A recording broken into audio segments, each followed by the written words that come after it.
Investment के लिए आजकल तमाम तरह के ऑप्शंस मौजूद हैं। कुछ इन्वेस्टर्स ऐसे होते हैं जो गारंटीड रिटर्न वाली स्कीम में ही इन्वेस्ट करना पसंद करते हैं। वही कुछ इन्वेस्टर्स ज्यादा से ज्यादा मुनाफा कमाना चाहते हैं, जिसके लिए थोड़ा बहुत रिस्क लेने में भी वो पीछे नहीं रहते।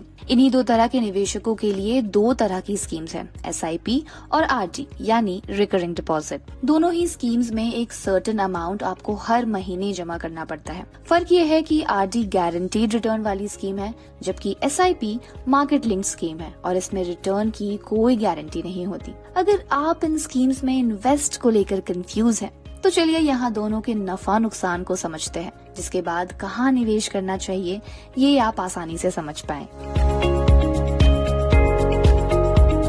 पोस्ट ऑफिस और बैंक दोनों जगहों पर आपको RD का ऑप्शन मिलता है।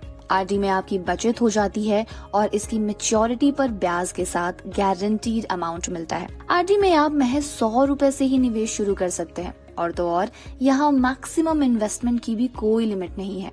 ज्यादातर लोग RD के जरिए पैसे की बचत करके इस पर ब्याज लेते हैं और फिर RD के जरिए जमा की हुई एक मुश्त अमाउंट को FD में कन्वर्ट करवा लेते हैं। इससे उनका एक मुश्त पैसा सेफ हो जाता है और उस पर सालाना तय ब्याज लगता रहता है।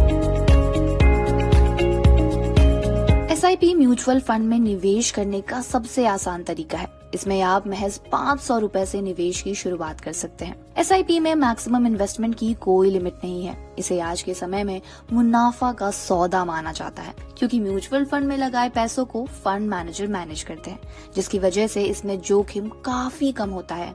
साथ ही आपको अच्छा रिटर्न भी मिलता है।